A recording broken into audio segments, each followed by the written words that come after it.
StayOnTheCourt.com podcast, the show that helps aging basketball players stay on the court and continue playing basketball or the sport that they love.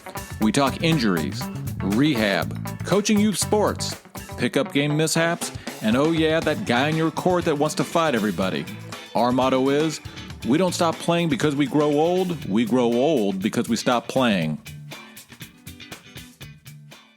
Have you ever heard Frank Sinatra's song, New York, New York, at a bar commonly called The Jug? I have.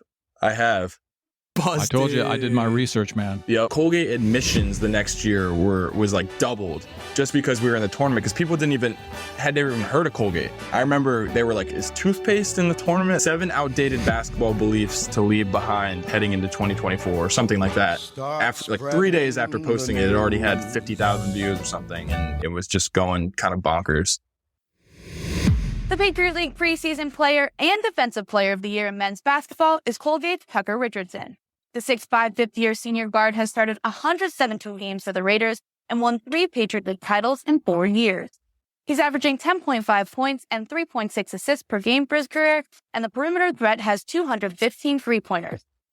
Welcome to the StayOnTheCourt.com podcast. This is your host, Troy Wallace. As usual, recording from the beautiful studios in Omaha, Nebraska. Our guest in this episode is the most statistically decorated basketball player in Colgate history, Tucker Richardson. Now, those are not my words. I took that directly from the Colgate website. And let's just go over. You heard some of the statistics in the cold open on that highlight reel that I ran. Really just an amazing career for Tucker. To give you some highlights, so Patriot League Player of the Year 2022-23. Also Defensive Player of the Year 2022-23. Patriot League Scholar Athlete of the Year 2022-23. You can see a pattern developing here. 3-time Patriot League Academic All-Patriot League. 2-time All-Patriot League First Team in 2021-22 and 22-23. And what I think is the most amazing, especially playing at Colgate, which is considered a mid-major in NCAA Division I, he played in 4 NCAA tournaments. So this was a great episode. There's so much to learn. He's in his first year playing professionally over in Finland, and we definitely dig into that. When we recorded, he was in the semifinals of the playoffs in his league in Finland, and tomorrow he actually plays in Game 7 of their final series. So check the show notes or the description if you're looking at it on YouTube to see if they pulled off the win. I am going to try and stream that somehow tomorrow morning. Here are 3 gigantic things you're going to learn in the episode. Number 1, did Tucker ever close down the most famous college bar in Hamilton, New York? That's where Colgate is. What was it like to play in 4 NCAA tournaments? And at the end, he gives his number 1 tip for young players. So other things you're going to love, he gives key points in his development as a youth player, talks about Finland sauna culture. He gives us his recipe for his go-to breakfast as a professional player. If you have a young player, get them in front of this podcast. He is really just a great model for growing up playing basketball, doing it the right way. And if you're a parent who has aspirations for your kid to play at the collegiate level, this is fantastic. So a couple other things. Tucker also has his own YouTube channel. I think it's over 20,000 subscribers. He's had several videos go viral. He talks a lot about playing in Finland and also specifics about how you can develop your youth basketball players and get them to the college level. Just absolutely fantastic. It was a joy to talk to him.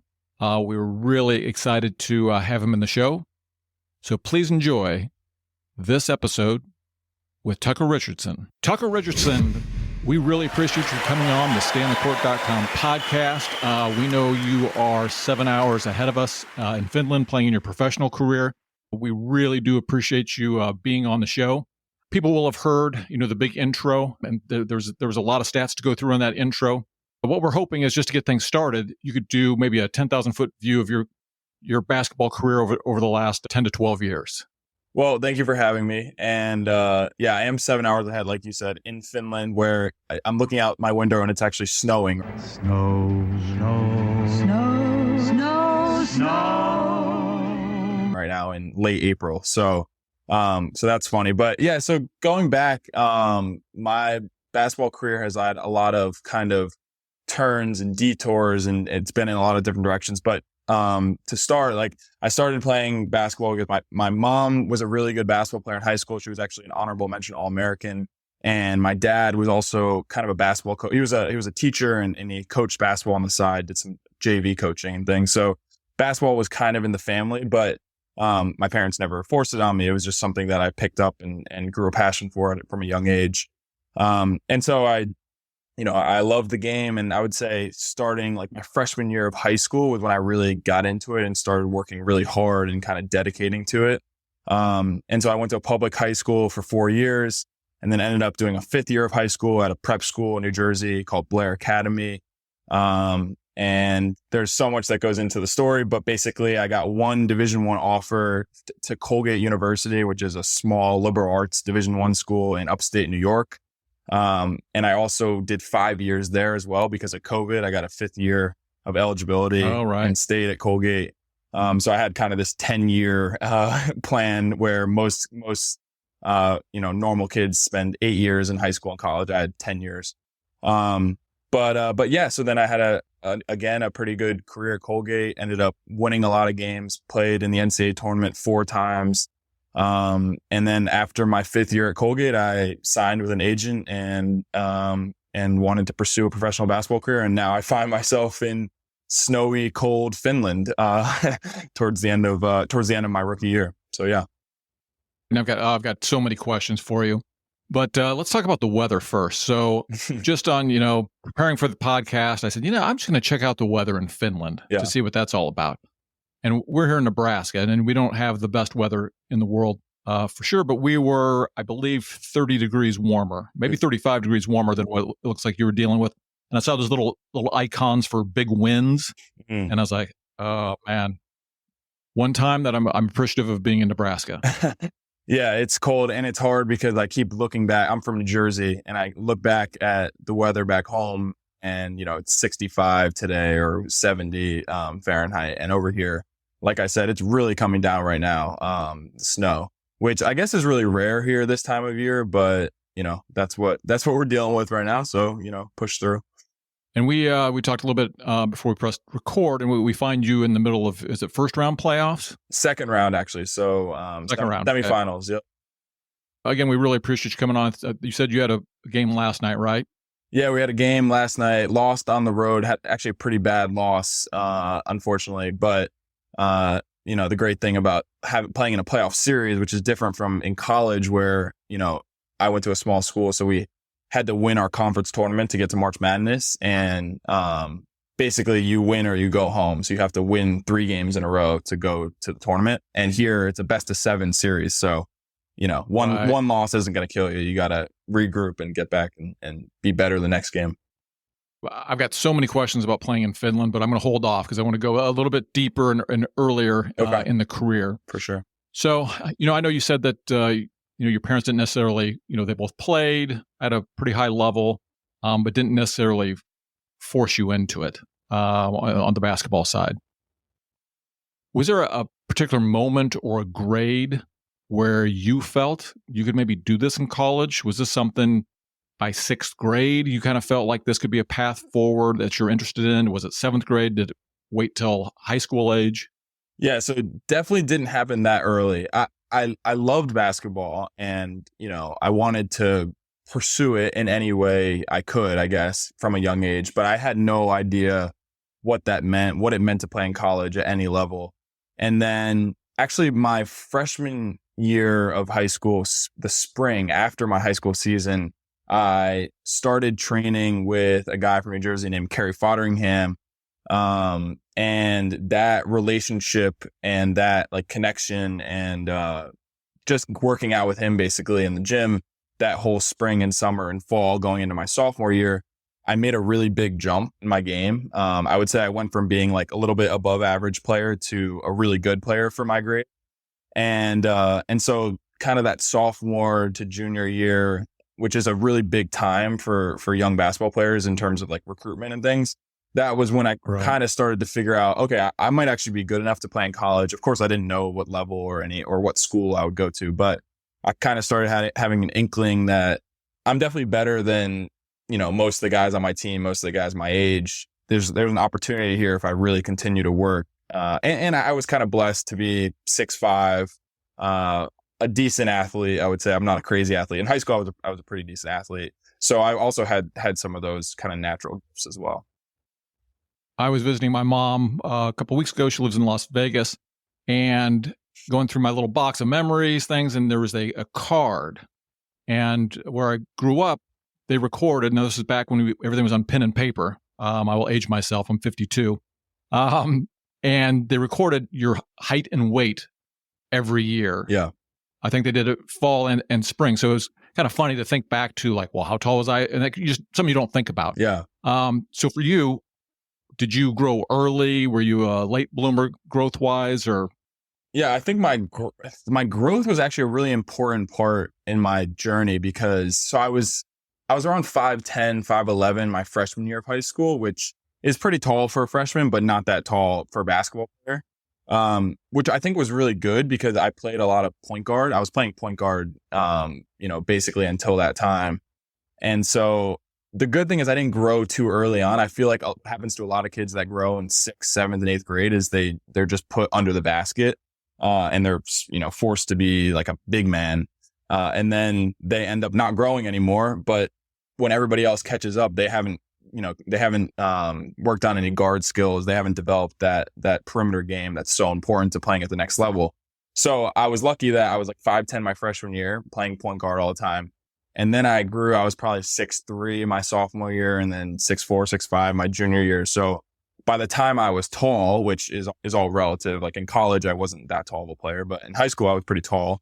But by the time I was 6'5", I had been playing point guard or shooting guard my entire life.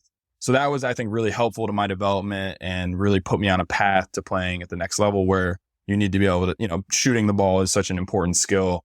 I had been working on my shot already for years. It's not like I ever played under the basket. So that was really important, I think, for my development as well. Just to defend all the coaches out there, it's really hard not to put a tall player underneath the basket when they're in 5th and 6th grade. But all the coaches out there, you got to do it. I had a tall player on my team this year, which definitely helped.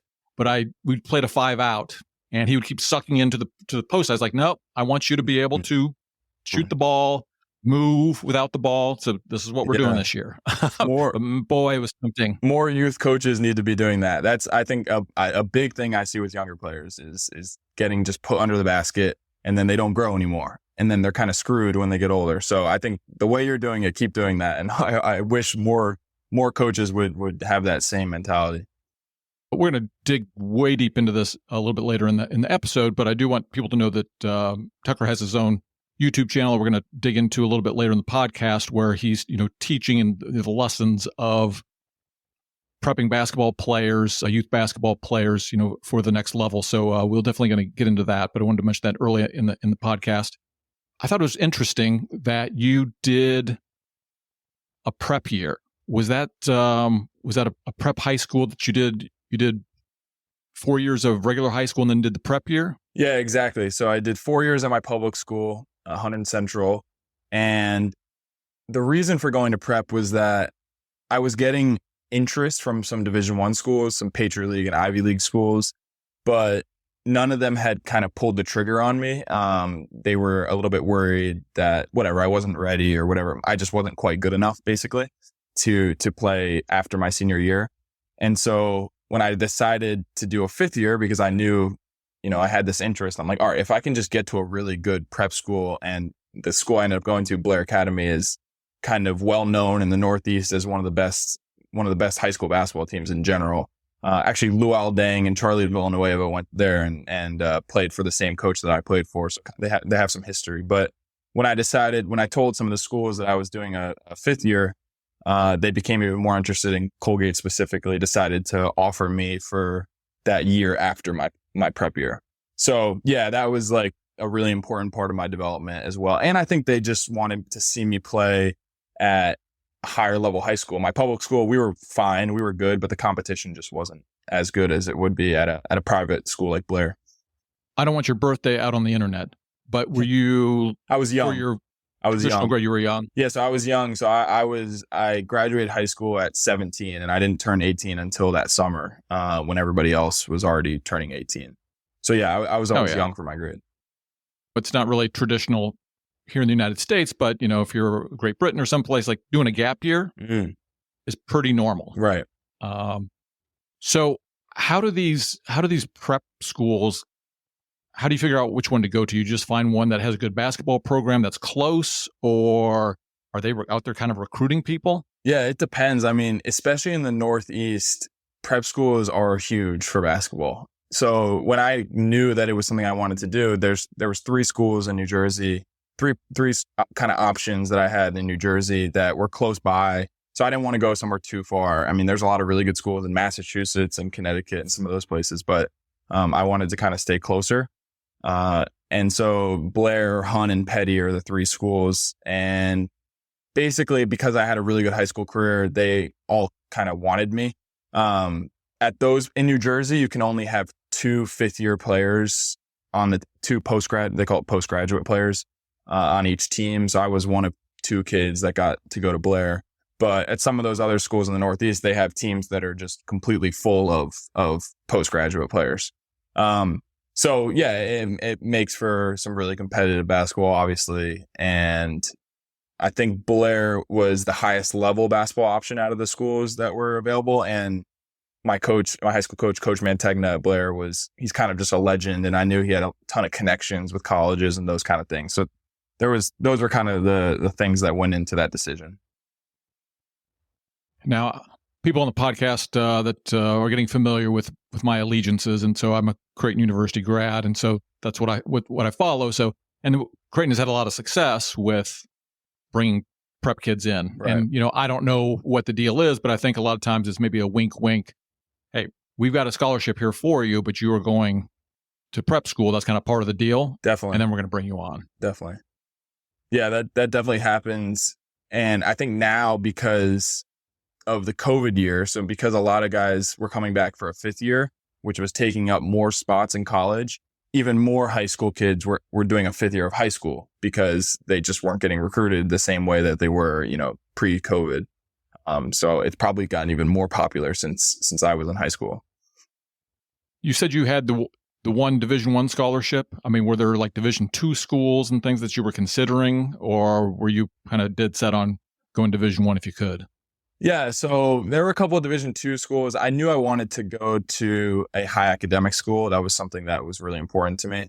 And actually, in the Northeast area, there's a lot more high academic Division III schools. So I was getting recruited by some D3s, but I knew that I felt like I was good enough. And because I was getting interest from a lot of kind of Division I schools, not a lot, I would say maybe, 5, 6, 7, something like that. But I kind of knew that was the level I could play at, I guess, if I remember correctly. And again, Colgate was recruiting me pretty hard. Like they really wanted me. They just didn't quite have a spot after my senior year. So once I decided to do that 5th year, I kind of knew that the offer was going to come. And then the other school actually that was recruiting me really hard was Princeton, who is close to my house in New Jersey, only about 30 minutes from where I grew up. So that would have been a really cool spot. Unfortunately, in the Ivy League, they don't give athletic scholarships. So a big reason for going to Colgate was because of that, scholarship opportunity. Gotta say, 30 minutes from home is a little too close. I agree. Colgate was 4 hours. So that was kind of a nice, happy medium. I could go home if I needed to. My parents could come see games, but I was also far enough away. For sure. It's much harder to do the parental pop-in. Yes. When they've got to drive 4 hours. Exactly. So you decided on going to Colgate, and Colgate is a pretty academically rigorous university. What was it like being a student there, trying to juggle, playing, which I see looks like a full-time job, and then juggling being a student at a academically rigorous university, which is also a full-time job. Yeah, so it's interesting because Colgate's a really small school, only about 3,000 kids, which is about the same size as my high school. luckily it doesn't feel as small. It didn't feel as small as my high school. It felt kind of like a big school, big campus and stuff. But the thing about going to a small school, a small high academic school, is that the classes are really small. So the professors all know you. It's not like you can get away with showing up to class a couple times a semester like you might be able to if you're at a huge school, I don't know, Ohio State or one of those places. Right. At Colgate, especially as a student athlete and a basketball player, you're tall, you're very recognizable. People kind of know you. So that kind of holds you accountable, I would say, is the tricky part. Like you have to show up, you have to do your work, you have to get everything done. The good part about it being a small school, again, is that professors are more likely to understand where you're coming from when you have to miss class because of travel. If you need an extension on something, whatever it might be, like there's a lot that you can that they'll work through, they'll work with you, to get stuff done, to get your work done, because they understand the rigors of being a student athlete. So I was a sociology major at Colgate, which I really enjoyed and I had great classes. It's definitely not like the most difficult major. If I was an econ student or one of those other mathematical type majors, I think I would have had a lot tougher time being a student athlete. But so that's why I say, like, in college, it all kind of depends on what you're studying and what kind of classes you're taking, really. So I think it was overall fairly, I think I was able to navigate that student athlete process fairly easily in terms of getting my work done. Also, we had academic advisor that would check up on us, make sure we were getting our work done. So Colgate really takes care of their student athletes in terms of, getting to classes, getting work done, all those things in a really good way that was able to help me. I know you're a year out, right? Yeah, you're out. Colgate. So hopefully it's fresh enough in your memory. What does, let's say you've got a Wednesday night game, it's a home game. Mm-hmm. What does the day look like if you've got classes that day? Is that you're going to class to say, all right, game days, don't worry about it, make it up? Or, what does a game day look like? Definitely not, don't worry about it. Like you have to show up for class. What they'll do, well, at Colgate, I don't know if it's like this at most schools, but at Colgate, every day, I don't know, maybe like an hour block where there were no classes. And so during that time is when we would do our shoot around, which it would be in the middle of the day. So the whole team would get in the gym. We'd get a lot of shots up. We'd kind of go over and scout of the other team, watch a little bit of film maybe. And then if guys had to go directly to class, they would just go straight from there to class. Or if you wanted to get more shots up, whatever it might be, you had time for that. And then after classes, at the end of the day, classes at Colgate always ended at 4. So the last class of the day ended at 4:00. I mean, for a lot of the time at Colgate, I would be done even earlier in the day.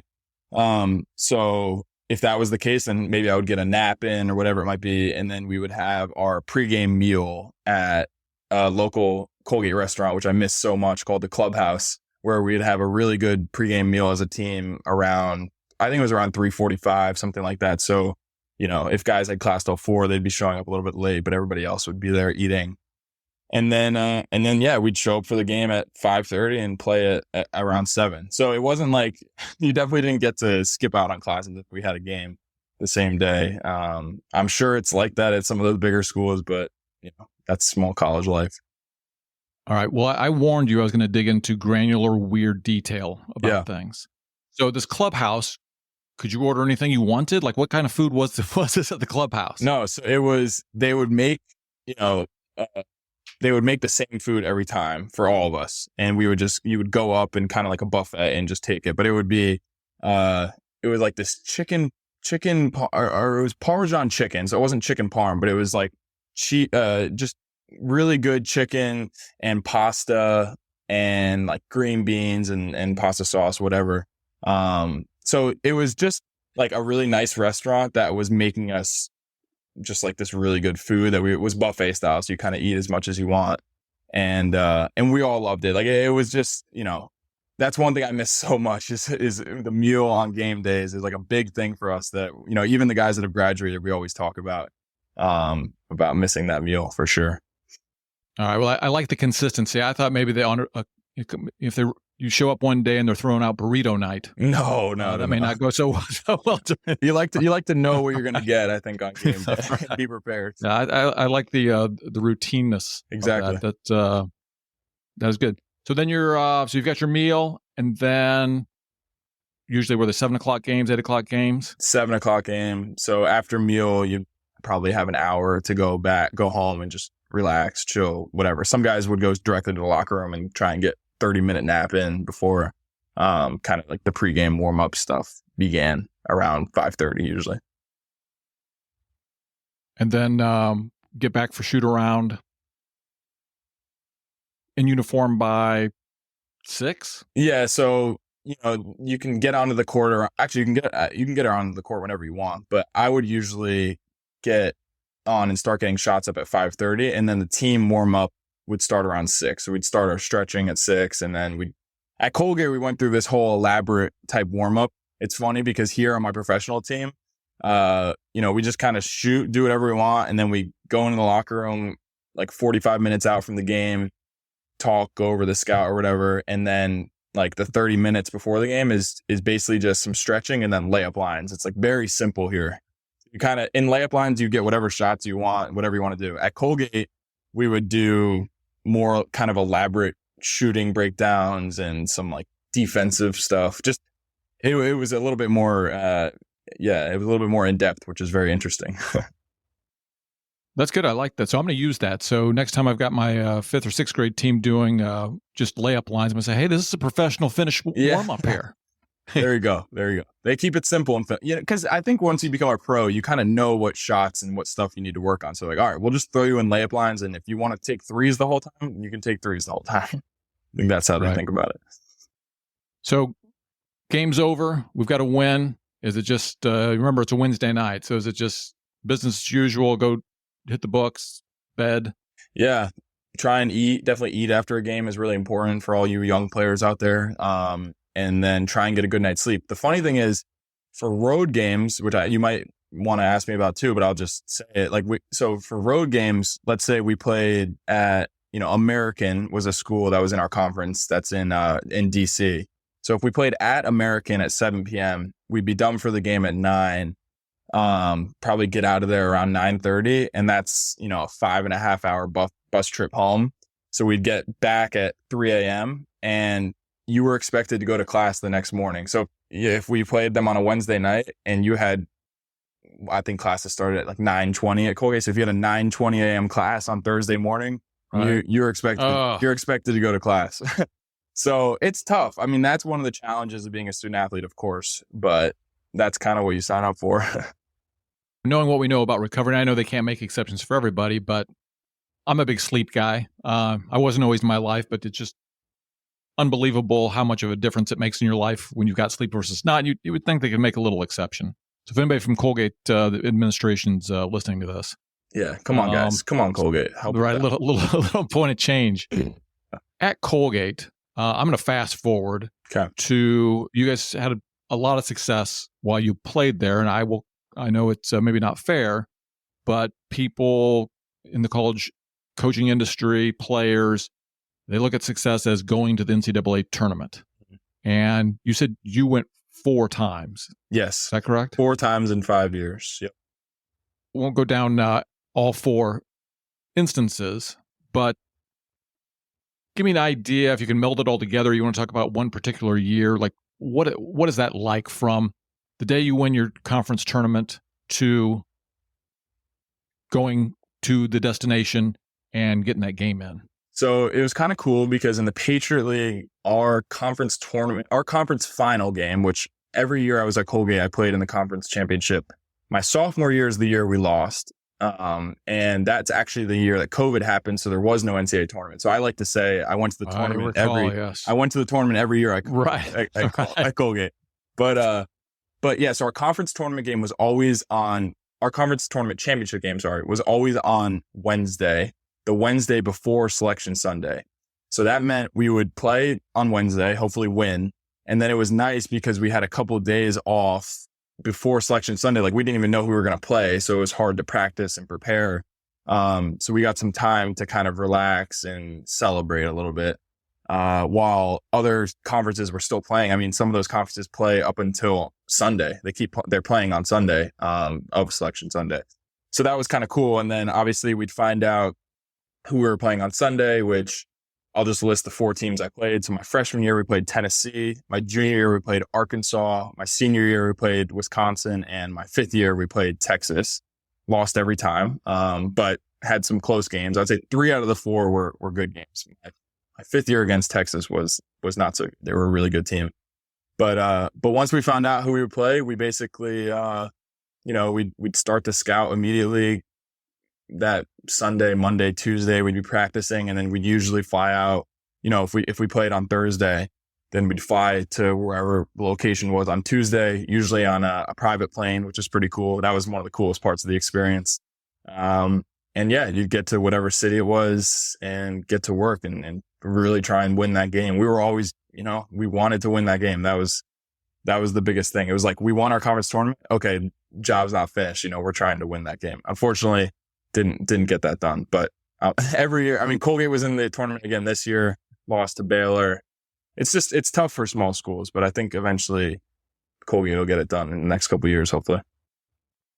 People know I'm a Creighton fan, and we were not always a Big East, Power 6 team. Things have changed over the last 10 to 12 years for sure. But right, that first game of the NCAA tournament, that might as well have been the national championship game. So when Creighton made the tournament, I mean, all eyes were on it. Like, that was focusing. If we actually pulled off a win, like, that was it. That was pandemonium. Yeah. I remember, so my freshman year, it was the first time that Colgate had been in the NCAA tournament since Adonal Foyle went there, which was in 1998, 99. They went back to back. And then, there was a 20-year stretch where Colgate never made the tournament. So we played Tennessee my freshman year, and it was crazy. It meant such a big deal to the school. I remember there was some statistic where the Colgate admissions the next year was like doubled just because we were in the tournament, because people had never even heard of Colgate. I remember they were like, is toothpaste in the tournament? Everybody was so confused. They never even heard of our school. So it was a really big deal for the university to get there and get that kind of exposure.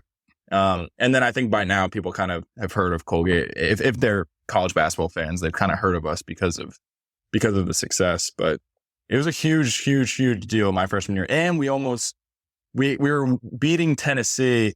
We were a 15 seed. They were a 2 seed. And we were winning kind of late in the second half. I think there was kind of 8 minutes left in the second half, and we took the lead. So it was a really, really great game too. Kind of unforgettable experience. And the whole crowd, right, shifts to the underdog. Oh, yeah. As soon as they smell blood, it's a possibility. Yeah. Everybody wants to say they were at that upset. It was incredible. You're completely right. So Tennessee, I would say, made up probably a third of the crowd, because there's 4 teams that are playing, on that day in that arena. So we were probably like 1/8 of the crowd. We had the smallest section, but very loud, I'll say. Tennessee had a really big section, but the other 2 schools, I can't even remember who it was. I think LSU maybe. But I remember when we took the lead, everybody was going crazy for us, except obviously the Tennessee fans. So you're 100% right.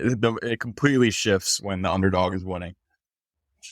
That is the dream. My high school career was the end of my career. But that is, if you've got kids, maybe that's it. I could care less about an NBA career. Yeah, I'm sure that's fun. You make a lot of money. But for me, like, playing in the NCAA tournament, that's it. Like, that is the pinnacle as far as I'm concerned.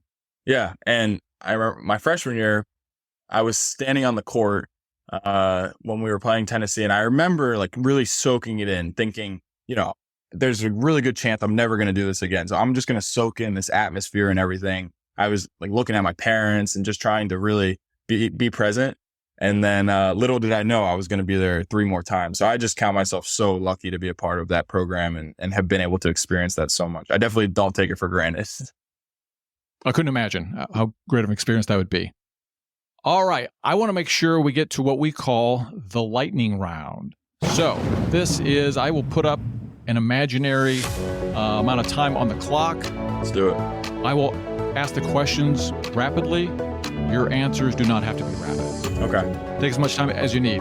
So we will put the time on the clock. And we will go to question number 1. 1. Who is the best offensive player you ever had to guard? It could be high school, college, or pro. Wow. I would say Tyus Battle. He played at Syracuse. So at Colgate, we play Syracuse every year, like a big matchup. Rocking the rim. Tyus Battle brings them out of their seats. I'll turn it over there. Orange on the run. Battle. And my freshman, sophomore, and junior year, we played a guy named Tyus Battle. He's actually from New Jersey, and I kind of know him, but he would always, I felt like I was always matched up with him, and he would always kill me. He was just a mid-range guy, could elevate over me and score. So yeah, Tyus Battle, not in the NBA, but probably the best scorer I played against. Well, I would say it's almost unfair. You know, obviously I'm just playing pickup ball now. And I tell these guys, like, you either can go inside or 3-pointers, right? Don't make me, I don't want to guard this mid-range stuff too. Like, that's exactly not fair. Exactly. What do they call it? The 3-level score. Those guys are always tough to deal with. Yep. Exactly. All right. Number 2. 2. Have you ever heard Frank Sinatra's song, New York, New York, at a bar commonly called The Jug? I have. That's I suspected. That's actually, well, I don't know if you know the story, but that's what they play when they're trying to get everybody to leave and go home. So I told you, I did my research, man. Yep. The Jug, that's that's real. There's real history with the Jug in Hamilton, New York. That's a famous spot for sure. So is it pretty exclusively a college bar? Or it's exclusively a college bar. You definitely won't find any faculty or adults usually in that place. Definitely not. Right. And in Hamilton, is there any other industry there? Is it all pretty much the university? And yeah, I think it's just the school and then kind of just a small college town, but really cool town. I love Hamilton. It's always gonna have a special place in my heart for sure. Well, that question could have been a bust. I'm glad that you were there. And as I understand, they only play that song as the bar is closing. Yeah, so I shouldn't know the song, but I guess I'm admitting that I do. That's awesome. All right. Number 3. 3. You are the number 5 all-time scorer at Colgate, according to Wikipedia. Can you name at least 2 of the 4 that are ahead of you on the list? I can. So Will Raymond should be one of them. He is that right? Ding, ding, ding. So I played with Will. We're still really close friends. Great kid. He's playing in France right now. And then another one, actually, we share the same name, Tucker Neal. I think he's number 1. Oh, I didn't even have to give you the hint. He is number 1. So Tucker Neal, yeah, he's a legend. He's up in the rafters there. Is it Donald Foyle top 5? I don't even know if he is. No, he's number 3. Okay, so I got 3. Well, you're getting bonus points now. I don't know the 4th one. I don't. You know, this is it's pretty old school. So Mike Ferrara, this was like 1978 through 81. I'm not familiar with that one, but 1,763 points. Okay, there you go. There we go. Nice job on that. Yeah, that's pretty good. I got my Colgate history. That's pretty good. I thought I might be able to trip you up on this one. Okay, we'll see if we trip you up on this one. So you're playing in Finland, right? Yes. They're on the metric system. 4. How many centimeters tall are you? I'm 198. 198 centimeters. Well, according to the website, I saw 196. So we'll have to do a tiebreaker. Maybe so I 6'5". Maybe I grew a little bit since I've been out here. Right. I'm pretty sure on the roster sheet here I'm 198, but maybe I'm wrong. Could be 196. Oh no! I'm pretty sure that's right. This was some bootleg site that may have not been fully up to date and was probably generated by AI. There you go. Like everything is. All right, number 5. 5. Last question. We'll get a little more serious on this one. Will NIL ultimately be good or bad for college basketball? Wow. Now that is a very nuanced question. I think it's really difficult to say because I think that there are going to be positives, of course, which is that student athletes can make money off their name, image, and likeness. And hopefully in some cases put their families in better positions, put their future in a better position, all those things. So that's really good, obviously. But I am seeing, as I'm sure most people are seeing, a lot of challenges that are coming with how big NIL has gotten and how important it has gotten in terms of the transfer portal and the recruiting process and all those things that I think ultimately isn't good for the game. And I think it's really changing college basketball in some negative ways. So I'm mixed on it. For the individual players, I think it's good. For actually, in some cases, actually not good. I think there are some cases where it's not great. But for college basketball as a whole, I'm a little bit more skeptical, actually.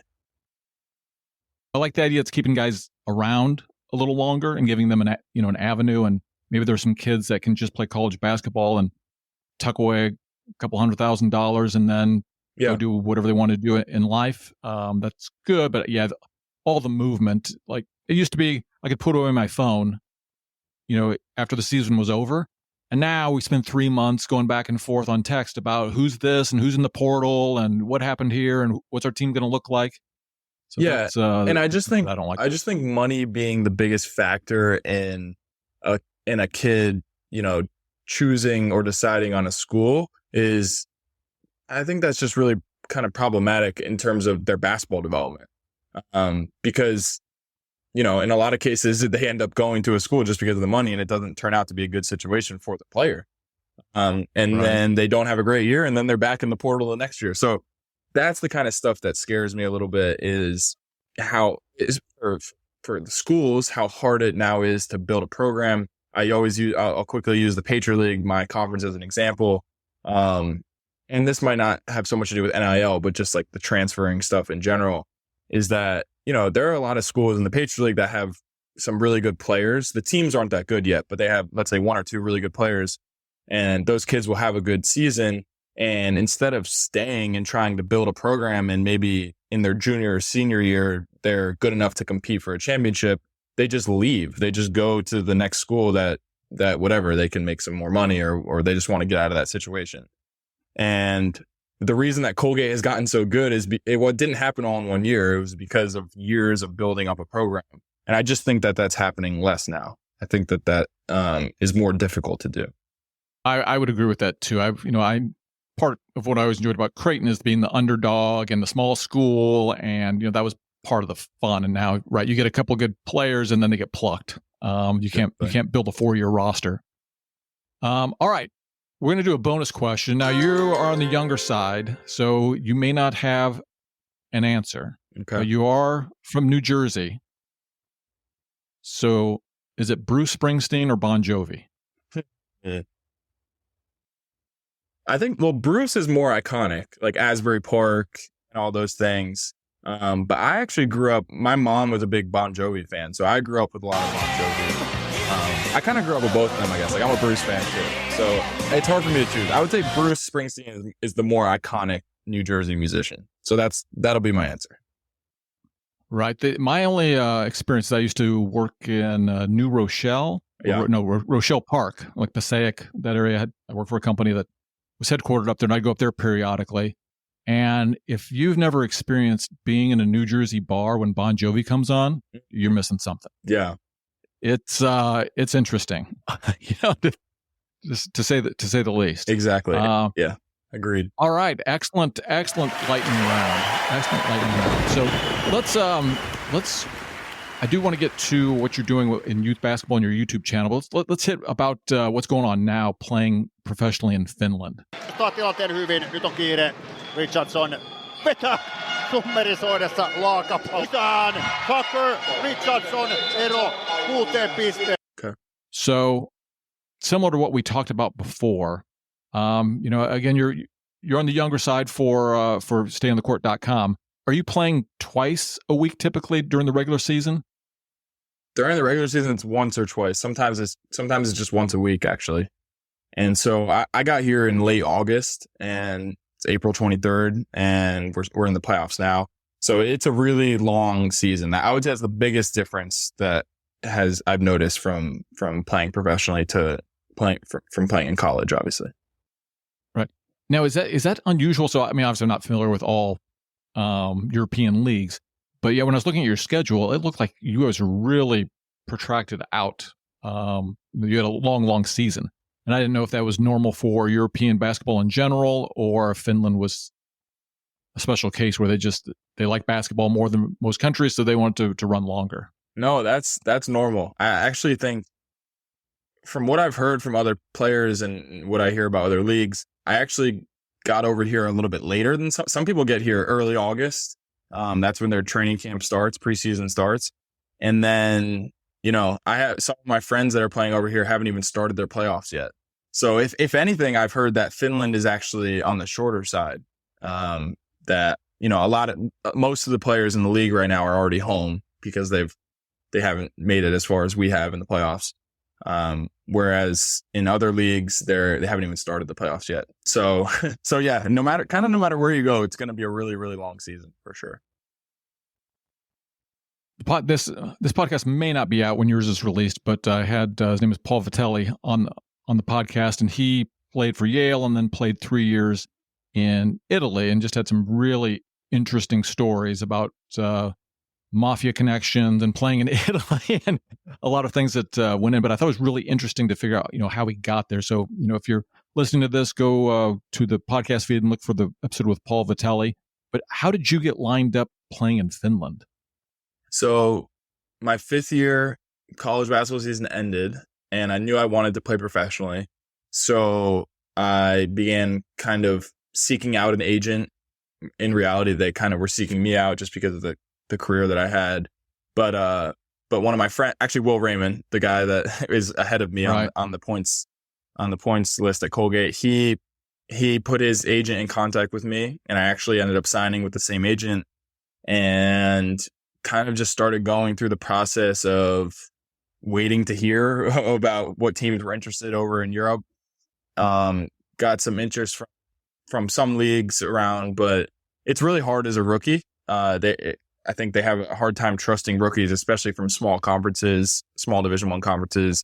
So there weren't that many options, but I kind of knew from the beginning that Finland is a really good starter league, or it's a really good league, and it's just a good league to start your career in, because if you do well, then you have the opportunity to play in higher level leagues right away.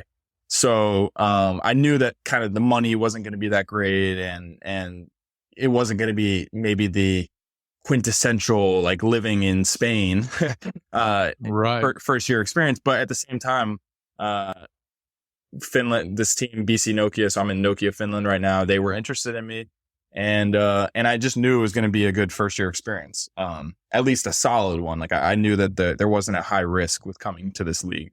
So yeah, my agent kind of worked through and built up a contract, and I signed to come to Finland. And I have to say, like, my first year has gone about as well as I could have ever expected.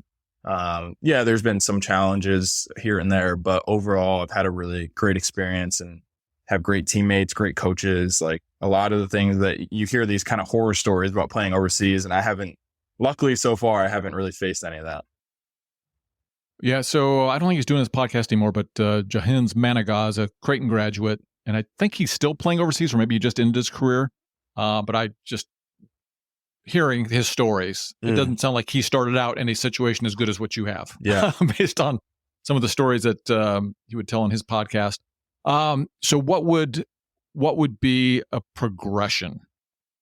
Would you have a good season this year and then everything opens up, or is it like NBA where no, you're locked in? It's a 3-year contract. No, so I'm only in a 1-year contract. Obviously, kind of keeping all options open in terms of whatever. There's potential to go anywhere, even to maybe come back, basically. But the logical progression, if you have a good year in a place like Finland, is, from what I've heard, obviously I'm still new to this, and the season's not over yet, so it's not like I'm talking to teams yet, but the logical progression sounds like a place like Germany, or Germany, it's called the Bundesliga, which is a pretty good league. A place like Poland has a pretty high level league.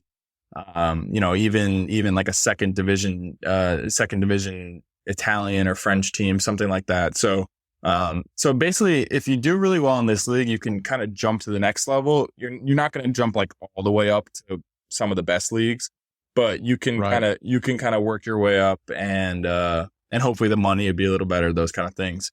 But again, I'm not too worried about it right now. I think just trying to focus on finishing out on a high note, finishing out the season on a high note, hopefully win a championship would be really great, because I think winning actually is valued really highly here, even more than statistics and things. Like if you're on a really good team that ends up winning a championship, teams at the next level are going to look for that.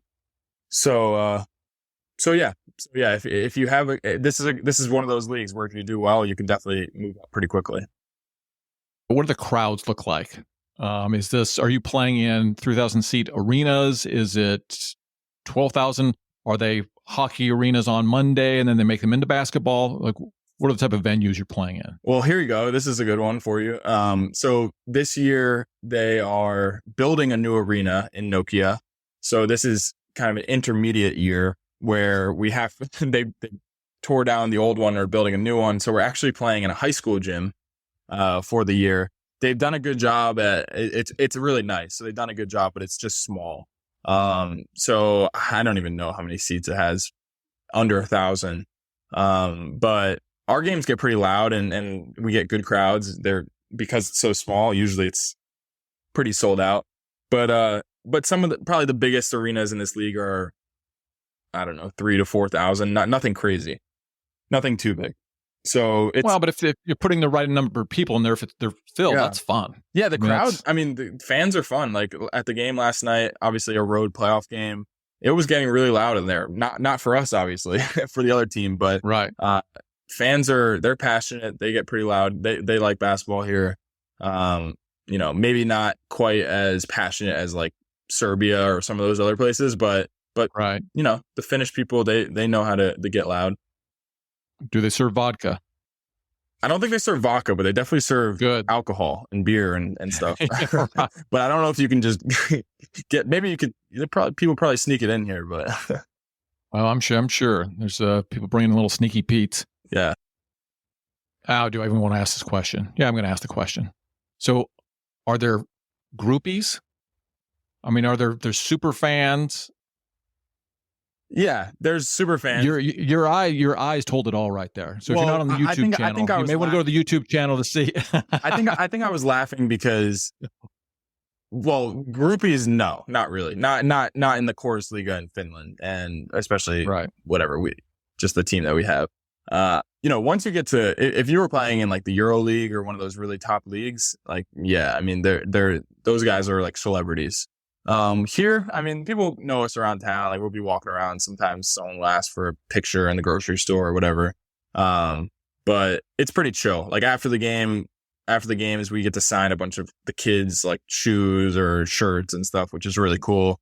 So they're passionate fan bases, but nothing too crazy. We're definitely not some kind of, we're not that recognizable, I guess.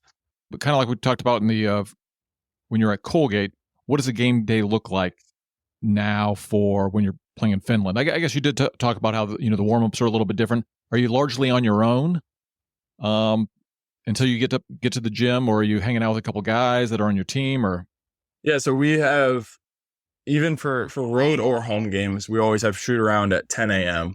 So we have to get to the gym around 10 a.m. We have about an hour of shoot around where we get a lot of shots up. We go through the other team's plays, do a bunch of scout and stuff. And then from then until we have to be at the gym for the game, we're completely on our own. So I come back, usually relax for a little bit, try and take a really long nap. That's like one of the things I love to do on game day is take a 2-hour nap. I know a lot of NBA players take 3-hour naps, so I don't feel that bad about doing it, but I love taking a long nap. And then, we'll also have lunch too, obviously. So we'll after shoot around, we'll have lunch around 11:30, 12. So it's kind of early, but that's fine. So we eat, and then I'll come back, take my long nap, maybe eat something small before I head over to the gym. And then, we're just at the gym, start our warm up, and we go from there. So nothing too crazy. It's pretty chill. We're pretty, as a professional, you kind of have to learn how to take care of yourself, I guess. Yes, and that's what I wanted to dig into. Just take a few minutes, then we're going to move on to some of your youth basketball and your YouTube channel. So what are your meals? Like, let's call it just an off day. Maybe you have practice. What do your meals look like? Are you doing, I listen to things with LeBron or Blake Griffin, and they're timing their smoothies, and they have the morning smoothie and the afternoon smoothie. Plus, obviously you guys are burning a lot of calories. Right. What does a typical day look like where maybe you have practice? Like what does your food look like? So it's really nice because our practices are very consistent. I guess except like a day like today where we just played yesterday, then we'll have practice later in the afternoon. But basically every day we have practice. Start practice at 10, and we're at the gym from around 10 to 1, whatever we're doing. We could be watching a long film session. We could be having a lift, obviously an actual practice, getting shots up, whatever. Basically that 3-hour window is when you have to put aside everything and focus on the team. And then the rest of the time is on your own, basically. So in the morning, I get up. I try and get up fairly early and kind of get started, get going. But I make myself breakfast every day. Something my sister gave me this recipe, and I try and eat really healthily. I'm not like crazy about what I eat, but I'm also pretty conscious that I know I need to eat healthy and eat a lot of food.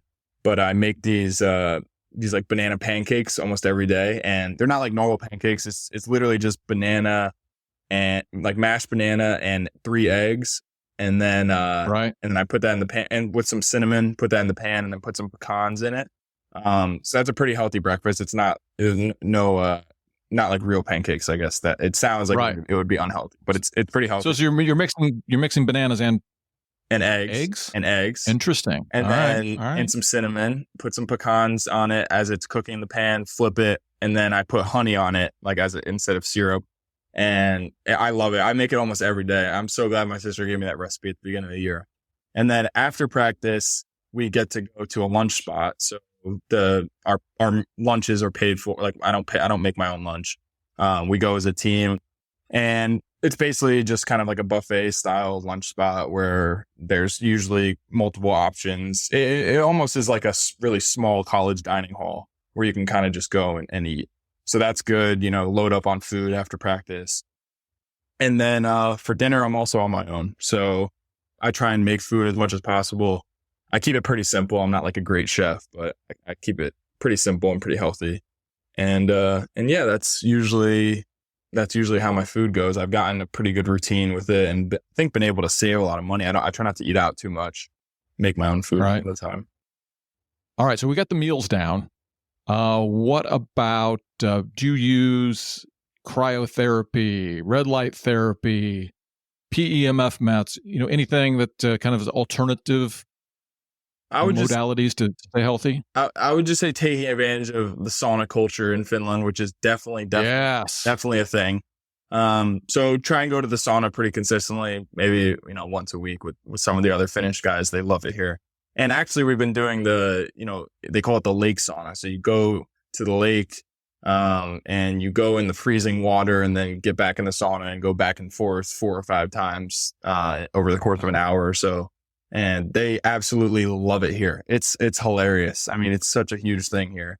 So I'm probably the only one of 2 imports or Americans that take advantage of it. The other guys aren't really that into it, but I really enjoy it.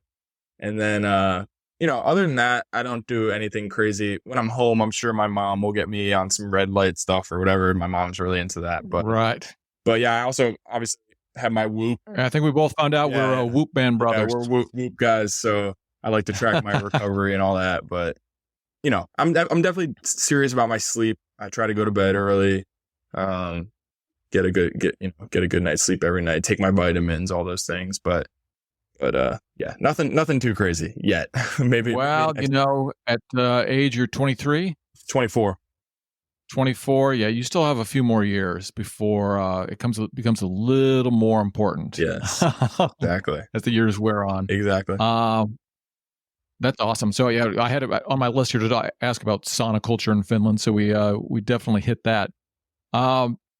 Let's shift more into what you guys are doing with hacking hoops and your YouTube channel. Can you kind of explain? Because your YouTube channel is substantial at this point, as I understand. I've checked out a couple of videos on it. Yeah. So when I got to Finland in August, I'm the type of person that I don't like to just do nothing in my free time. I want to kind of be doing something productive.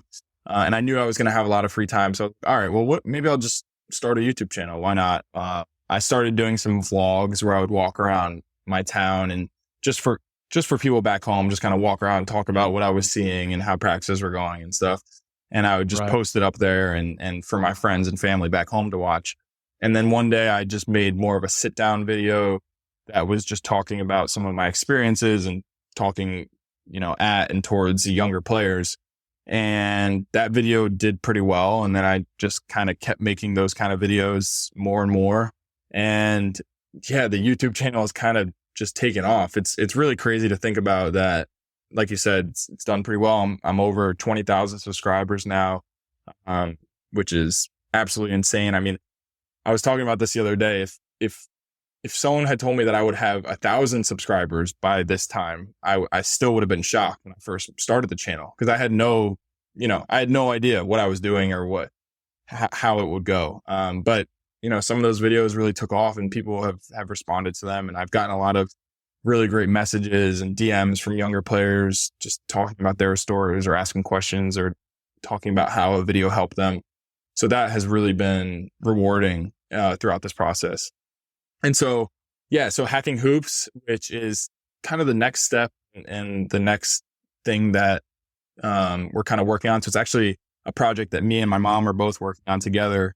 And we're trying to build basically a community space for players and parents that are going through the basketball journey, that are trying to find information about whether it's recruiting or just anything in general with going through that basketball process of, mostly high school players. And so, we're trying to build out a community and it's still in the beta stages. We're still obviously working on it, but yeah, it's been really fun and enjoyable to go through that process with my mom and see how it goes. Obviously, when I get home in the summer, we'll have more time to spend together working on it and hopefully get something really out there this summer, which I will, once the community space is finally ready, I'll definitely be promoting that on my YouTube channel. So I kind of use that YouTube audience and as a way to promote this new community space that I think can be really, really beneficial for younger players. It's something that, I talked to my mom a lot about this, that we wish we had when I was in high school. So that's the goal. That's basically what we're trying to do right now. And on the YouTube channel, is there a particular video that went viral? There's different levels of viral, right? There's Mr. Beast viral, and then there's the rest of us. Was there one that got more views than you thought, that you were kind of surprised? There's been a bunch that have gotten a lot more. I mean, I think there's 4 videos on there now that are over 100,000 views, which pretty mind blowing. But there was one that definitely went kind of viral. And it was, I think the title of it was 7 outdated basketball beliefs to leave behind heading into 2024 or something like that. Right. And I think after 3 days after posting it, it already had 50,000 views or something, and it was just going kind of bonkers. And then the other ones that are over 100,000 were more of a slow line to that number. And right. But yeah, so I've learned a lot through the YouTube process, and I've learned not to chase viral videos. Basically, just kind of keep consistent with stuff that you're interested in, stuff that you think is important to your viewers, and don't worry about whether a video gets 100,000 views or 5,000 views or 10,000, whatever it might be. So that's what I've been trying to do. And I think the one thing I can get a lot better at is just being consistent with posting videos. I kind of go up and down with being the motivation levels and things. And especially, playing right now, I'm in the playoffs, and it's just hard for me to get my mind around all the energy and effort it takes to make a video, because it is a lot that goes into that. Yes. So yeah, but when I get back home in the summer, I know I'm going to be back ready to get going again, cranking with it. It's just been so enjoyable for me. I really do love it and have developed a real passion for making content for those younger players. Well, I would say based on even that one title you told me, if the whole basketball thing doesn't work out, might be your next profession is optimizing YouTube headlines.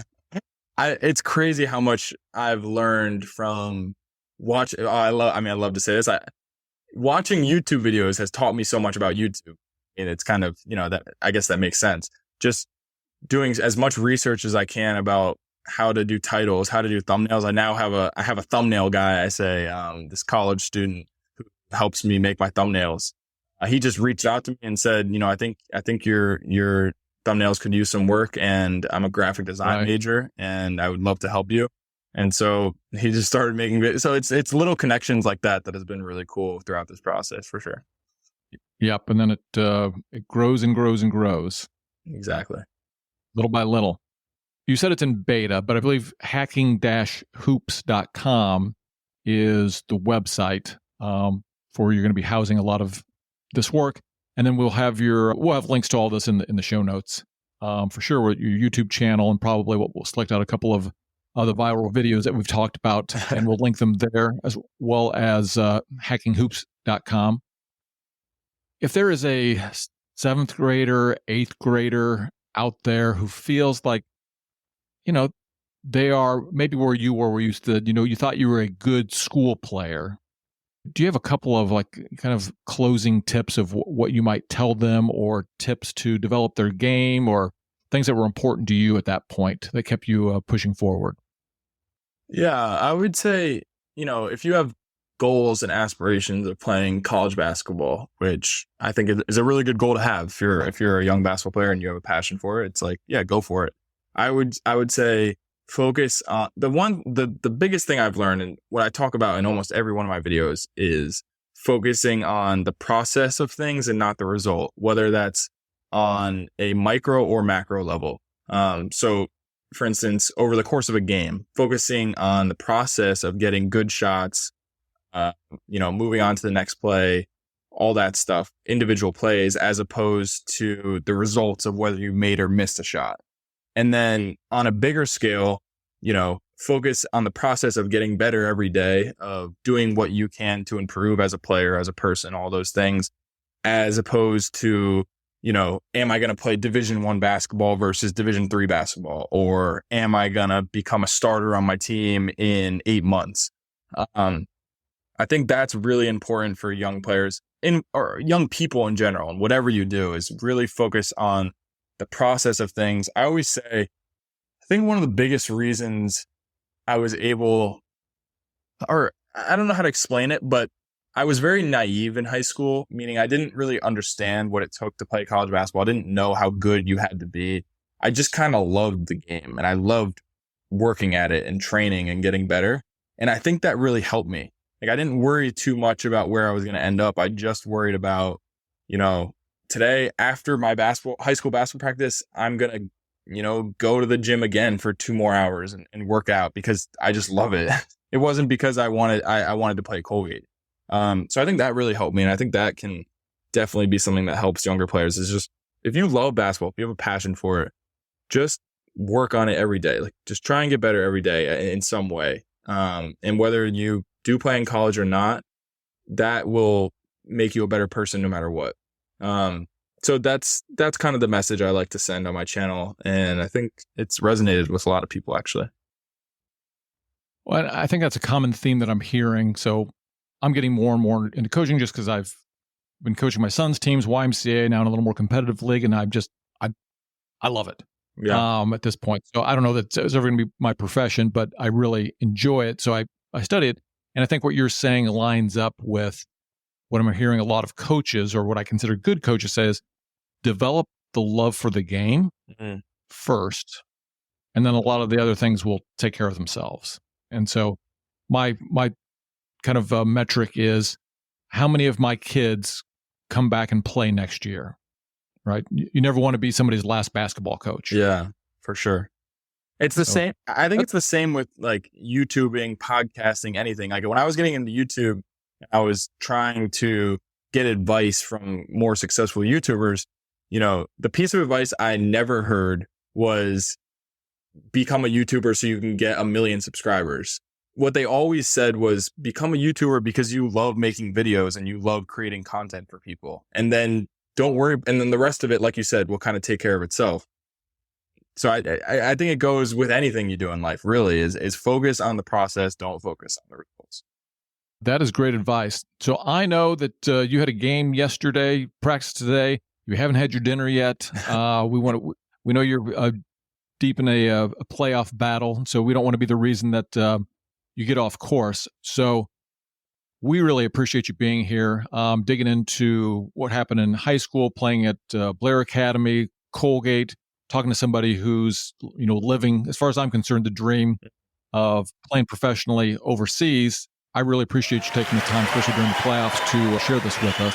Is there anything else you'd like to leave the StayOnTheCourt.com audience with? No, I just want to thank you as well. It's always fun kind of reminiscing and going through that whole story. And again, I think it's helpful for younger players and parents really to hear a journey, a player's journey that wasn't like some top 10 recruit, but had to kind of go through it. So I appreciate you having me on as well. It's just great to have to converse about these things for sure. I agree. And I now know when I visit Hamilton, New York, the clubhouse, the jug, even though I'll be by far the oldest person. Well, if you want, you just go in there and say you're an alum, and then it's less weird. Then you're fine. Just be like, "Oh, I'm an alum. Right. I'm just reminiscing on." I'll stop by the gift shop first. They're on campus. There you go. Get myself a couple of things. I really, again, appreciate you being on. This was great. For the rest of the Stay on the Court community, we'll talk to you all later. Here we go.